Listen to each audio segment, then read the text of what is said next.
सोच ये नहीं होनी चाहिए कि रास्ता अच्छा मिले, बल्कि सोच वो होनी चाहिए कि जहां पांव रखे वो रास्ता अच्छा हो जाए। जय हिंद दोस्तों, मैं हूं राजकुमार और आप लोग के बीच में लेकर के आया हूं 3 डायमेंशनल ज्योमेट्री। जो विद्यार्थियों का डिमांड हो रहा था, बार बार कमेंट कर रहे थे, सर इसका आप सब्जेक्टिव क्लियर करवा दीजिए।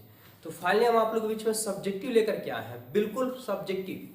इसके पहले एक वीडियो लाए हैं जिसमें आप लोग को जितने भी फॉर्मूले बनते हैं 3 डायमेंशनल से, उस फॉर्मूले को हम बेहतर तरीके से आप लोग को समझा चुके हैं। अगर अभी तक उस वीडियो को आप नहीं देखे तो पहले उस वीडियो को देख लीजिए, क्योंकि आपको क्वेश्चन बनाने से पहले फॉर्मूले की जरूरत होती है, कॉन्सेप्ट की जरूरत होती है। अगर आप उस वीडियो को देख ले, कॉन्सेप्ट समझ लोगे तो ये आपके लिए एकदम चटनी के समान होगा, बहुत ही आसान तरीका से समझ में आने वाला है। चलिए फाइनली अगर आपका एग्जाम है तो बने रहे हमारे साथ, वीडियो में देखिए कैसे क्लियर होगा। आपको क्वेश्चन नजर आ रहा होगा, बेहद ही लाजवाब क्वेश्चन है। और ये आप देख रहे हो कि क्वेश्चन जो आपके एग्जाम में मेरे पास है 12th क्लास के लिए क्वेश्चन बैंक ब्रिलियंट का है। इसमें वो सारे सवाल दिए गए हैं जो क्वेश्चन पूछे गए हैं। और चलिए कैसा कैसा क्वेश्चन पूछा, कैसे बनता है, उसी के बारे में हम आज बतलाने वाले हैं विद्यार्थियों। इसका ऑब्जेक्टिव भी क्लियर कर देंगे जल्दी आप लोगों को, पहले सब्जेक्टिव हम क्लियर कर देते हैं क्योंकि विद्यार्थियों का बार बार। चलिए फ्रेंड, तो यहाँ पे क्वेश्चन लेकर क्या है, बेहद ही प्यारा सा है। देखिए सवाल आप लोगों को नजर आ रहा होगा, और मेरे साथ अगर सीखना है तो वीडियो में बने रहिएगा, ठीक है। दिया हुआ कि कोई सरल रेखा जो है x तथा y अक्षों की धनात्मक दिशा के साथ 45 डिग्री और 60 डिग्री का कोण बनाती है, ठीक है। यदि x अक्ष की धनात्मक दिशा के साथ कितना डिग्री का कोण बनाएगा। अक्ष 3 होते हैं, x y z होते हैं, तो 2 के साथ x और y अक्षों के साथ दे चुका है, लेकिन हमके दिया होने तो z अक्षों का पूछा है विद्यार्थी। क्या दिया तो हम यहाँ पे मान लेंगे, माना कि ठीक है एक्स वाई तथा जेड अक्षों के साथ क्रमशः कितना डिग्री दिया हुआ है, तो 45, तथा अब जेड का तो दिया हुआ नहीं है तो जेड को हम क्या मान लेंगे, थीटा कोण बनाती है। अब यहाँ पे जो हमारे पास एक्स वाई जेड अक्षों के साथ जो कोण बनता है, तो कोण को अल्फा बीटा थीटा से सूचित किया जाता है, ठीक है। यानी हमारे पास अल्फा का मान कितना होगा 45, बीटा का मान कितना होगा 60 है, गामा का मान क्या हुआ थीटा हो गया। हम लोग जानते हैं कि जब भी आप इसके पहले अगर वीडियो नहीं देखे तो जरूर देखिए विद्यार्थी, उसी के बाद ही आपको समझ में आएगा, ठीक है। तो जब भी अगर किसी अक्षों के साथ अगर अल्फा बीटा थीटा कोण बनाता है तो दिक् को जाए, उसका दिक् को जो होता है एल एम एन होता है, तो इसको दर्शाया जाता है एल बराबर कोस अल्फा, एम बराबर कोस बीटा और एन बराबर जो होता है कोस गामा। अल्फा बीटा और गामा दर्शाया जाता है, ठीक है। अब देखिए कि एल का कोस अल्फा के स्थान हमारे पास 45 दिया हुआ, और एम का एम जो विद्यार्थी कोस बीटा के स्थान पे हम 60 ले लेंगे, और एन का एन हमारे पास कोस गामा के स्थान पे थीटा, क्योंकि यही हमको ज्ञात करना है। अब चलेंगे कहां से, तो सूत्र से क्या पड़े कि जब भी कोई अक्ष के साथ अगर कोण बनाता है, अल्फा बीटा थीटा कोण बनाता है, तो दिक् को जाए अगर एल एम एन हो तो इसके लिए फॉर्मूला बन जाता है L square M square plus N square बराबर 1 बन जाता है, ठीक है। अब एल के स्थान पे हम क्या बैठेंगे, तो कोस, लेकिन यहाँ स्क्वायर है तो कोस स्क्वायर 45 हो जाएगा, और हमारे पास एन के स्थान पे क्या है तो कोस स्क्वायर 60 हो जाएगा, और एन के स्थान पे तो कोस स्क्वायर थीटा हो जाएगा बराबर 1 हो जाएगा। चलिए यहाँ से तो सोल्व करने आता ही होगा आप लोग को कि कोस 45 का मान होता है 1/√2, तो 1/√2 का होल स्क्वायर, और कोस 60 का मान होता है क्या कि 1/2, तो 1/2 का होल स्क्वायर कर देंगे साथियों। और कोस थीटा, तो कोस स्क्वायर थीटा का कोस स्क्वायर थीटा 1 कर दिए। अब 1 का स्क्वायर करेंगे तो √2 का स्क्वायर करेंगे तो 2 बच जाएगा, और यहाँ पर 1 का स्क्वायर 1 और 2 का स्क्वायर 4 हो जाएगा, और प्लस में आपके पास कोस स्क्वायर थीटा बराबर 1 का 1 हो गया। अब जरा यहाँ पे क्या करेंगे, कोस स्क्वायर थीटा, क्योंकि हमको कोस स्क्वायर थीटा का मान ज्ञात करना है कि कितना डी का कोण बन रहा है। तो 1 हो गया, और ये प्लस में उधर जाएगा तो -1/2 हो जाएगा, और ये प्लस में इधर जाएगा तो -1/4 हो जाएगा। नीचे कुछ नहीं एक दिया हुआ, cos square theta cos square LCM लेंगे, 1, 2 और 4 का एलसीएम 4 आएगा, ठीक है। 4 एकम 4 हो जाएगा, 2 दूना 4 2 बार में, और 4 से 4 कट जाएगा तो हमारे पास कितना बचेगा 1। अब ये कोस स्क्वायर थीटा 4 और 2 1 क्या 3, तो 4 में 3 जगह तो 1 बचेगा, बटा में 4, ये स्क्वायर हटेगा मेरे साथियों, तो कोस थीटा बराबर क्या होगा √4 जाएगा, ठीक है 1/4। अब कोस थीटा 1/4 का वर्गमूल कितना होता है, तो 1 वर्गमूल 1 और 4 का वर्गमूल 2 होता है। जरा ध्यान से देखिएगा कोस थीटा, और जरा बताइए कोस कितना में 1/2 होता है, तो कोस का यानी कोस 60 में होता है, यानी कोस कितना हो जाएगा 60, कोस से कोस कट गया, थीटा बराबर कितना होगा 60। अतः जेड अक्षों के साथ कितना डिग्री का? तो 60 डिग्री का कोण बनाती है। कौन बनाती है? यही आपका क्या हो गया? आंसर हो गया विद्यार्थी। तो बड़ा ही आसान तरीका समझ में होगा कि जब भी किसी अक्षों के साथ अगर कोण दे दिया जाए, ठीक है, तो अक्ष कोण क्या होता है? अल्फा बीटा कम होते हैं, तो अक्षों के साथ कोण अगर मान लीजिए, यहाँ तो हम मान चुके कि दिया हुआ था, ठीक है, कि एक्स वाई जेड अक्षों के साथ क्रमशः 45, 60 और थीटा डिग्री का कोण बनाती है। तो अल्फा का मान हमारे 45, बीटा का मान 60 और थीटा नहीं दिया हुआ था, यानी गामा के स्थान पे हमको थीटा मान चुके, क्योंकि Z X H Y H Z H के अनुसार होता है। अभी हमारे पास दिक् को जाए, अगर एल एम एन होते हैं तो कोस अल्फा, कोस बीटा और कोस गामा ले लिया जाता है, ठीक है। तो यहाँ अल्फा के स्थान, बीटा का स्थान और गामा के स्थान पे मान कौन हमको बैठाना पड़ेगा। सूत्र आप लोग पढ़े होंगे प्यारे विद्यार्थी की एल स्क्वायर एम स्क्वायर और क्या एन स्क्वायर होता है बराबर 1 होता है, जब कोई कोण निकालना रहता है किसी अक्ष के साथ रहता तब। अब L square M square N square का मान बैठा दिए, सबको वैल्यू बैठा दिए, निकाल दिया, आपका आंसर कंप्लीट हो गया। तो उम्मीद करते हैं कि बहुत ही अच्छे तरीके से क्लियर होगा। चलिए अगले सवाल को चलते हैं और सभी को धज्जियां उड़ाएंगे टोटल को। तो देखिए विद्यार्थी, अगला क्वेश्चन है, क्वेश्चन नंबर 2 ले है, और ये आपको देख रहे होंगे कि 2000 जो पूछा गया 21 के एग्जाम में पूछा गया, बहुत ही लेटेस्ट है और यही सब सवाल आपको देखने को मिलते हैं एग्जाम में, ठीक है। क्या पूछा? बड़ा सिंपल सा है कि तल का समीकरण ज्ञात कीजिए। तल का समीकरण ज्ञात कीजिए जिसका एक्स वाई और जेड अक्षों के साथ अंतःखंड 3, 4 और -5 है। तो माना कि एक्स वाई तथा, ठीक है, जेड अक्षों का क्या दिया हुआ? अंतःखंड जो दिया हुआ है, अंतःखंड 3, 4, -5 है। इसीलिए आप लोग जानते होंगे कि तल का समीकरण, यानी जो आपको विद्यार्थी हम यहाँ पे बात कर ले कि अंतःखंड जो दिया हुआ रहता है, तो अंतःखंड को ए बी सी माना जाता है। यानी ए बराबर कितना हो जाएगा? 3, बी बराबर कितना हो जाएगा हमारे पास 4 और सी बराबर कितना हो जाएगा? तो -5। देखिए एक फॉर्मूला होता है, चलेंगे सूत्र से, ठीक है। क्या दिया हुआ था कि माना कि एक्स वाई जेड अक्षों के साथ अंतःखंड, अक्षों का अंतःखंड 3, 4, -5 हो तो, ठीक है, यानी हमारे पास अंतःखंड को ए बी सी कहा जाता है, मान लिए। उसके बाद हम जानेंगे सूत्र से क्या होता है कि तल का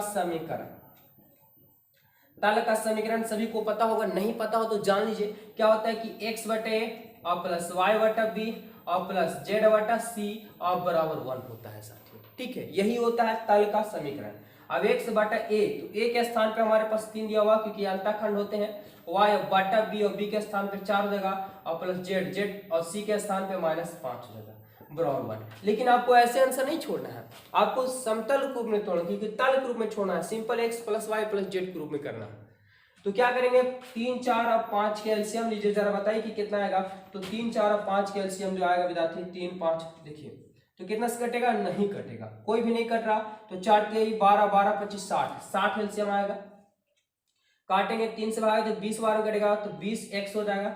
अच्छा, इसे 15 4 से भागा देंगे तो 15 चौका 60, 15 बार में तो 15 गुना वाई करेंगे 15y, प्लस माइनस हो जाएगा और 5 से भागा देंगे तो 12 25 60, 12 बार में और 12 गुनी जेड हो जाएगा और बराबर 1 हो जाएगा। नीचे कुछ नहीं, एक मान सकते हैं, 30 गुना करेंगे तो 20x प्लस क्या होगा 15y और -12z और 60 30 गुना करेंगे 60, आपका ये हो जाएगा। यही आपका क्या हो जाएगा प्यारे विद्यार्थी? आंसर हो जाएगा। यही आपका पास तल का समीकरण मिलेगा। तो कितना इजी था, बस कुछ नहीं, अच्छे दिया हुआ था, वाचों का अंतःखंड दे चुका था। आपसे पूछा था कि तल का समीकरण, बस आपको फॉर्मूला मालूम होना चाहिए, ठीक है, फॉर्मूला मालूम होना चाहिए, बिल्कुल आपका आसानी तरीका से बन जाएगा। तो उम्मीद करते हैं कि ऐसे जब भी आपको सवाल देखने को मिले तो आप इसको यहाँ तो साथ साथ सब्जेक्टिव में ऑब्जेक्टिव में भी एक क्वेश्चन देखने को मिलेगा आपको। तो चलिए अगले सवाल की ओर ले चलते हैं आप लोग को, और अगला सवाल देखेंगे, बहुत ही आसान है और आप लोग स्क्रीनशॉट मार लिया कीजिए जिनको जरूरत हो जाती है।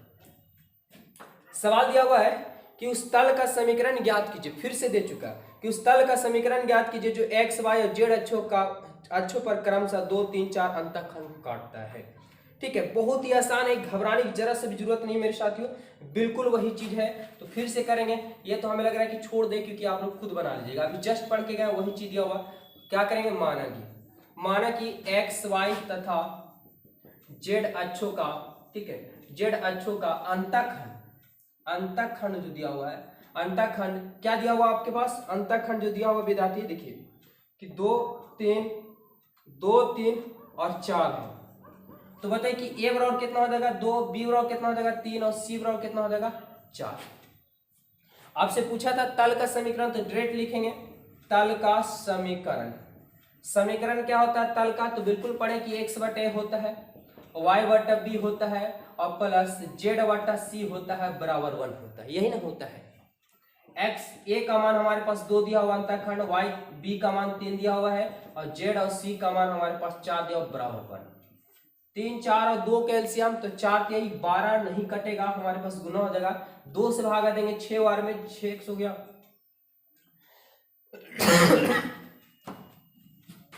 3 से भागा देंगे 4 बार में और 4 से भागा देंगे 3 बार में, 3 z बराबर 1। 3 गुना कर दीजिए 6x प्लस 4y और प्लस 3z और 12 गुने करेंगे तो 12, यही आपका आंसर हो जाएगा। तो कितना इजी बनता है ना, बिल्कुल बहुत इजी बनता है। जब आप कॉन्सेप्ट समझ जाते हैं तो ही आपके लिए इजी बन जाता है विद्यार्थी। इसे मिटा रहे हैं, जिनको चाहिए स्क्रीनशॉट ले लेंगे और चलते हैं अगले सवाल की ओर। अगला सवाल देखिएगा। चलिए विद्यार्थी अगला सवाल देखिए, बहुत ही खास है और 2020 के एग्जाम में पूछा गया था। क्या दिया हुआ क्वेश्चन नंबर 4 में आपके पास कि P का मान ज्ञात करें, जिसके लिए रेखाएं आपके पास नजर आ रहा हो। क्वेश्चन दिया हुआ क्या कि 1 से -2 बटा आपके पास 2 दिया हुआ है और फिर y - 2 बटा 3 दिया हुआ है और बराबर z प्लस 17 बटा आपके पास दिया हुआ P। और दूसरा जो समीकरण आपके पास दिया हुआ है कि x प्लस 4 बटा 2 दिया हुआ है, ठीक है, और बराबर y प्लस 9 बटा कितना दिया हुआ है, तो 2 दिया हुआ है और फिर दिया हुआ है कि z - 1 बटा 2 दिया हुआ है। परस्पर क्या लंब है, ध्यान दीजिएगा, परस्पर लंब है। इसी से आपका कॉन्सेप्ट समझ में आएगा। एक समानांतर पूछ दिया जाता है, एक लंब पूछ दिया जाता है। 2 टाइप के क्वेश्चन आपको एग्जाम में पूछे जाते हैं। तो इसमें P का मान ज्ञात करना है, जिसके लिए आपको रेखाएं दे चुका है और पूछा है कि परस्पर लंब है। तो लंब के लिए आप लोग पढ़े होंगे कि a डॉट b बराबर क्या होना चाहिए, 0 होना चाहिए। लेकिन यहाँ पे 2 हमारे पास वेक्टर से नहीं दिया हुआ बल्कि कार्तिक रूप से दिया हुआ है, तो हमको अंतःखंड से 0 करना होगा। कैसे 0 करना होगा, चलिए हम कॉन्सेप्ट को समझाते हैं। सबसे पहले आपको देखना हो कि x y या z जो है स्वतंत्र रहना चाहिए, मतलब ना इसमें 2 लगा हो 3 लगा हो, कोई संख्या नहीं लगना चाहिए और ये अकेला आजाद होना चाहिए, ना माइनस में होना चाहिए ना इसके साथ कोई होना चाहिए। तो बिल्कुल x y z यहाँ स्वतंत्र है हमारे पास। दूसरा ये भी x y और ये भी z स्वतंत्र है हमारे पास। तो यहाँ पे तो हमारा अंतःखंड दिया हुआ है, ठीक है। तो क्या करेंगे, लेट मानेंगे a b c होता है और a b c होता है, ठीक है, यही होता है ना। तो क्या करेंगे विद्यार्थी कि a b c होता है तो बड़ा कंफ्यूजन होता है, a1 b1 c1 कर लेंगे। तो यानी a1 का मान यहाँ पे हमारे पास कितना हो जाएगा 2, b1 का मान कितना हो जाएगा 3 और ये c1 का मान हमारे पास p हो जाएगा। अच्छा a2 का मान हमारे पास क्या होगा 2, b2 का मान क्या होगा तो 2 और c2 का मान क्या हो जाएगा हमारे पास, तो c2 का मान 2 हो जाएगा। देखिए परस्पर, ठीक है, परस्पर लंब होंगे यदि क्या होना चाहिए विद्यार्थी, तो आप क्या पढ़े कि a इंटू बी बराबर 0 होना चाहिए वेक्टर में, लेकिन यहाँ कार्तिक रूप से दिया हुआ है तो आपको a1 इंटू a2 और प्लस b1 इंटू b2 और प्लस c1 इंटू क्या c2 बराबर क्या होना चाहिए 0 होना चाहिए, तब ये परस्पर लंब होते हैं, तो ये फॉर्मूला लग जाता है। तो a1 का मान कितना हो गया 2, a2 का मान कितना हो गया 2, अच्छा b1 का मान 3 हो गया और b2 का मान 2 हो गया हमारे पास, c1 का मान p हो गया और c2 का मान हमारे पास 2 हो गया बराबर 0। इसको सोल्व कर दिए, 2 गुने 2 हो जाएगा 4 हो जाएगा और 2 तिहाई 6 हो जाएगा और 2 गुने p करेंगे तो प्लस 2p हो जाएगा और बराबर 0 होगा। 6 4 10 होता है साथियों और 2p का 2p बराबर 0। अब 2p निकालेंगे और ये प्लस उधर जाएगा तो हमारे पास माइनस हो जाएगा 10 हो जाएगा। अब p निकालेंगे तो -10 बटा 2 होगा 2, 5 दूना कट जाएगा 5 दूना 10 और ये -5, यही आपका राइट आंसर हो जाएगा। तो उम्मीद करते हैं कि जितने भी आज क्वेश्चन बताएंगे बिल्कुल अच्छे तरीके से समझ में होगा। फिर हम अगले वीडियो में इसको टोटल हम क्लियर कर देंगे, क्योंकि कुछ क्वेश्चन अभी और बचे हुए 3D से रिलेटिव, क्योंकि अभी तो स्टार्ट ही हुआ विद्यार्थी, अभी बहुत बाकी है, अभी धीरे भी बाकी है। तो चैनल को जरूर सब्सक्राइब करिए, क्योंकि यहाँ पे आपको सब्जेक्टिव का क्वेश्चन आंसर देखने को मिल रहा है। धन्यवाद, मिलेंगे नेक्स्ट वीडियो।